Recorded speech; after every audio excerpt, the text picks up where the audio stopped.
السلام علیکم ناظرین، میں ہوں عاصم شیرازی اور آپ دیکھ رہے ہیں پروگرام کرائم اپڈیٹ۔ ناظرین، آج ہم بات کریں گے national cyber crime investigation agency کی کارکردگی کے حوالے سے، اور میرے ساتھ اس وقت اسٹوڈیو میں موجود ہیں سینئر کرائم رپورٹر شاہد جعفری۔ السلام علیکم۔ وعلیکم السلام۔ کیا حال ہیں جعفری صاحب؟ ٹھیک ہیں؟ دعائیں شرائع صاحب۔ اچھا جعفری صاحب، یہ بتائیے گا کہ سائبر کرائم انویسٹیگیشن ایجنسی نے مقامی اور بین الاقوامی سطح پر 5 بڑے منظم سائبر کرائم نیٹ ورک بے نقاب کیے ہیں، تو اس کی کارکردگی کے حوالے سے کیا کہیں گے؟ National cyber crime investigation agency نے ڈیجیٹل کرائم کے حوالے سے پاکستان نہیں پوری دنیا میں جو ہے وہ اس ایجنسی نے اپنا ایک مقام پیدا کیا ہے۔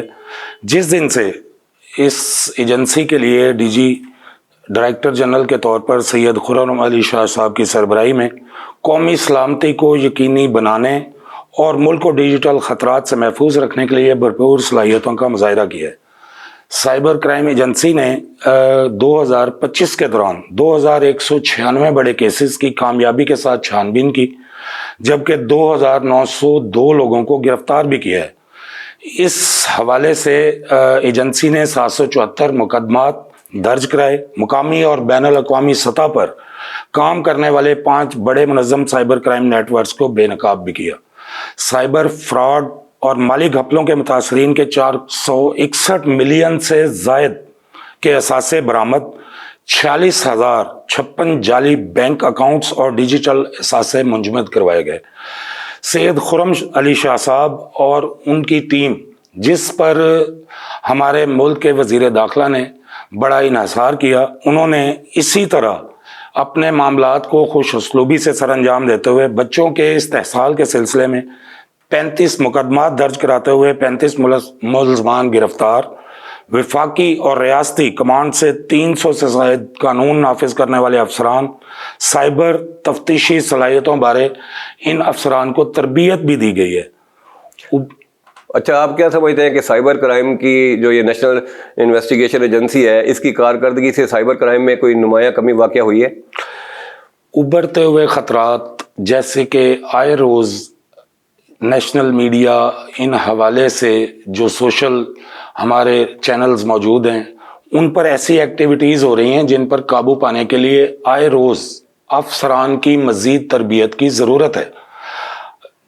D G national cyber crime investigation agency Syed Khurram Ali Shah صاحب کا فوکس انہی چیزوں پر ہے۔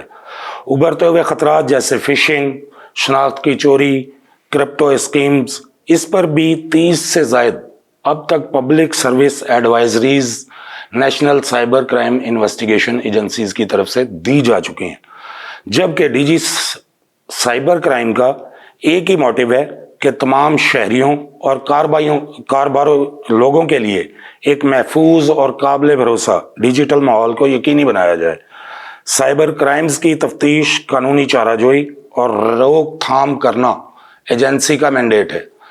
گزشتہ روز بھی سائبر کرائم ایجنسی نے ملتان کے حوالے سے 2 ملزمان کو انسانی اسمگلنگ میں ملوث، جبکہ 6 افراد جو کہ اے ٹی ایم اور ڈیبٹ کارڈ کے ذریعے فراڈ کر رہے تھے، ان کو حراست میں لے کے کارروائی شروع کر دی۔ صحیح۔ اچھا جعفری صاحب، یہ بتائیے گا کہ ایل پی جی جو غیر قانونی گیس ریفیلنگ ہے، اس کے خلاف گورنمنٹ کی طرف سے بھرپور کارروائیاں تو کی جا رہی ہیں، اور مگر اس کے باوجود جو ہے وہ ریفیلنگ جاری ہے، اور گزشتہ اگر 3 سالوں کا ڈیٹا اٹھایا جائے تو 33 افراد جو ہے نا وہ گیس ریفیلنگ کے دھماکوں میں جاں بحق اور 250 سے زائد زخمی ہو چکے ہیں۔ اس حوالے سے کیا کہیں گے آپ؟ شرائع صاحب، میں یہی کہنا چاہوں گا کہ جہاں اوگرا نے اور حکومت نے، ارکان نے، اسمبلی نے ہمارے پیٹرول پمپس کو قانونی شکل دی، جس کی صورت میں گورنمنٹ کو جو ہے وہ ایک متبادل کے طور پر بہت سارے انسینٹیوز، بہت سارا سرمایہ اکٹھا ہو رہا ہے، وہاں ایل پی جی کو بھی اگر قانونی شکل دی جائے تو اس سے حکومت بہت سارے انسینٹیوز حاصل کر سکتی ہے، بہت سارے جو ہے وہ فنڈز حاصل کر سکتی ہے۔ ایل پی جی سلنڈر پھٹنے سے میری اپنی ذاتی آرا کے مطابق اور ہمارے جو ایل پی جی ڈسٹریبیوٹرز ایسوسی ایشن ہے، ان کے اعداد و شمار کے مطابق 2022 سے لے کر 2026 تک آج تک 33 افراد ان کے بقول جاں بحق ہوئے، جبکہ